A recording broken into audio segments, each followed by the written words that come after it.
Ela não tinha medo do escuro. O escuro é que tinha medo dela, e quando ela morreu, o escuro voltou. Tem coisas no Nordeste brasileiro que a ciência ainda não aprendeu a arquivar direito. Não porque a ciência seja burra, mas porque algumas coisas no Nordeste são mais velhas do que qualquer método que a ciência inventou para explicar o mundo. Mais velhas do que o português que a gente fala. Mais velhas do que o nome que colocaram nessa terra. Mais velhas do que qualquer documento que qualquer cartório jamais registrou. Dona Teresa era uma dessas coisas. O Crato fica no sul do Ceará, na beira do Araripe, terra de Padre Cícero, de cangaceiro, de gente que aprendeu cedo que Deus e o diabo moram mais perto um do outro do que qualquer teólogo estaria disposto a admitir num domingo de manhã. Num domingo de manhã, com a gravata bem passada na primeira fila da missa. Maria Teresa da Conceição nasceu em 1911, filha de pai índio e mãe negra. Dois mundos que o Brasil oficial passou séculos tentando apagar. Dois mundos que em Dona Teresa não só sobreviveram, floresceram.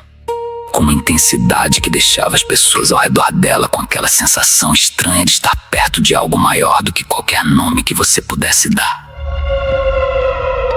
Ela nunca foi à escola. Não sabia ler. Não sabia escrever. Sabia outras coisas. A família de Lucas Henrique Vasconcelos, pesquisador de etnobotânica da Universidade Regional do Cariri, guarda até hoje um caderno manuscrito do avô. O avô era médico formado no Recife em 1942. Homem de ciência, orgulho de homem de ciência, do tipo que atravessa a rua quando vê curandeira do outro lado. O caderno registra uma visita que ele fez a Dona Teresa em 1957. Foi levado por um colega a contragosto para avaliar um caso dado como terminal. Um menino de 7 anos com meningite bacteriana, que os antibióticos disponíveis na época não haviam conseguido controlar. O médico descreveu a chegada ao terreiro com a linguagem contida de quem está tentando muito não demonstrar o que está sentindo. Descreveu o ambiente, descreveu as ervas, descreveu o cheiro. E aqui, ele usou uma expressão que o neto Lucas sublinha em vermelho toda vez que mostra o caderno para alguém. O médico escreveu que o lugar cheirava.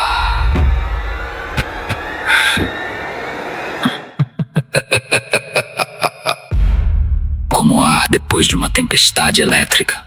Limpo demais, carregado demais. Dona Teresa passou 3 horas com o menino.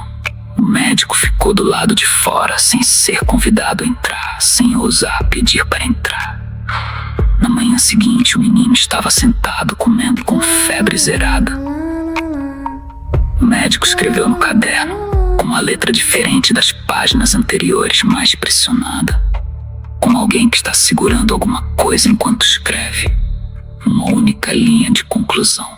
Não sei o que ela fez, sei o que eu vi. Mas Dona Teresa não era só cura. Esse é o detalhe que a maioria dos relatos sobre curandeiras do Nordeste prefere suavizar.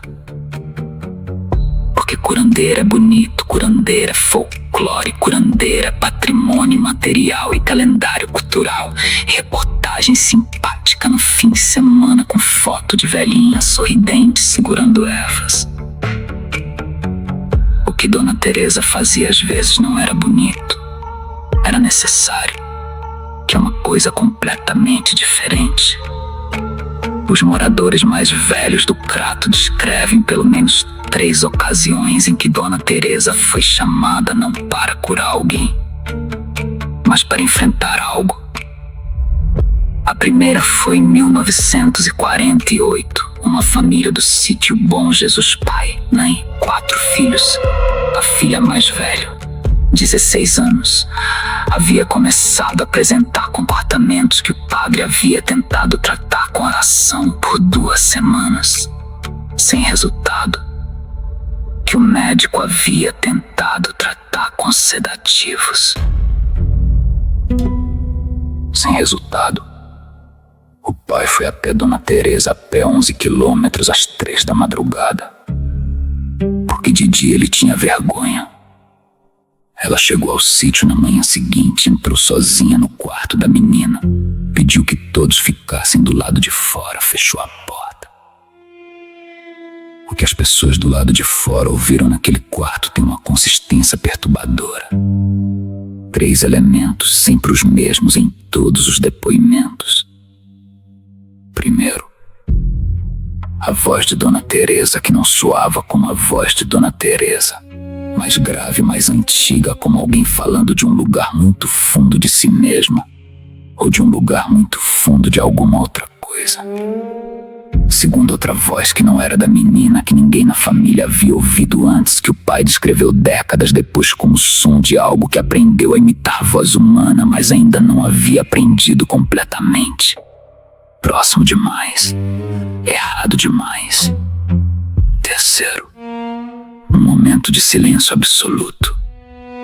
2 minutos em que não havia vento, não havia pássaro, não havia nenhum som de nenhuma natureza.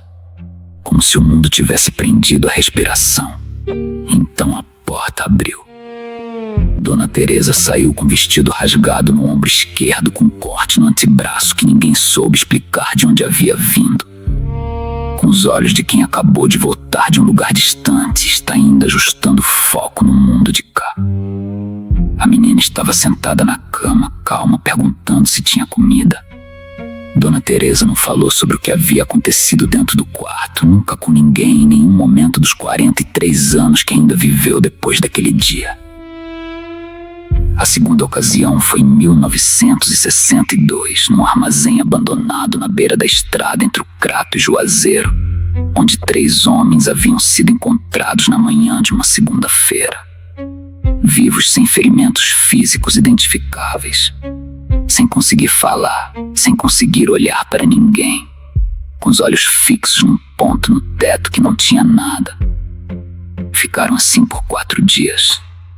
No 5º dia, Dona Teresa foi chamada, passou uma tarde no armazém sozinha com os 3 homens.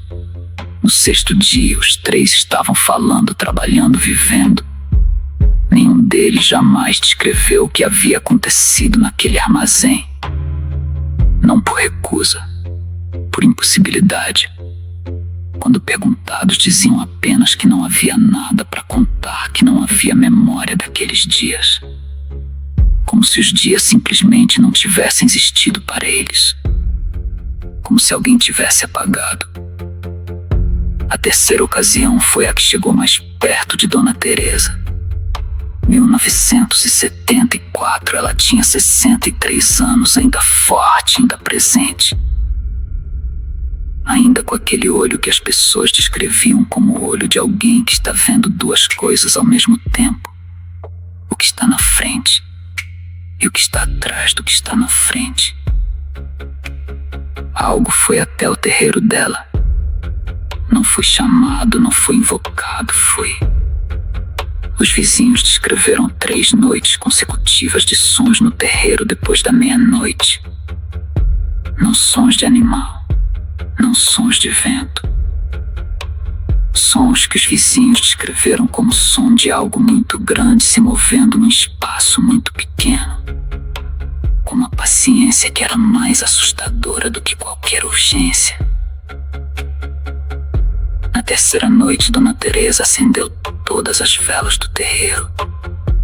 Ficou do lado de fora, em pé no centro do terreiro, das 11 da noite até o amanhecer. Sem sentar, sem dormir, sem entrar. Quando o sol nasceu, ela entrou no terreiro, ficou lá dentro por 1 hora. Saiu, varreu a entrada com um galho de arruda, fez um café. E nunca mais mencionou aquelas 3 noites. Os sons não voltaram. Dona Teresa morreu em 1994, 83 anos, no próprio terreiro, deitada na rede. Com os olhos abertos. Não como morte, com os olhos abertos. Como alguém que estava olhando para algo específico enquanto ia embora. Com atenção, com reconhecimento,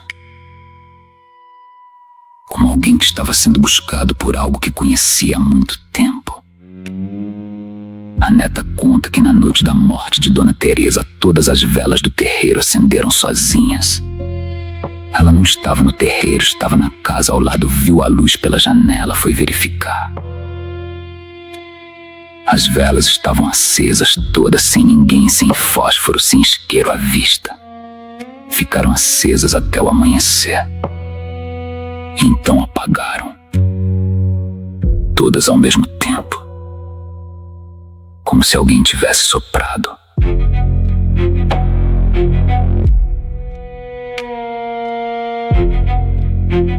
O terreiro existe até hoje.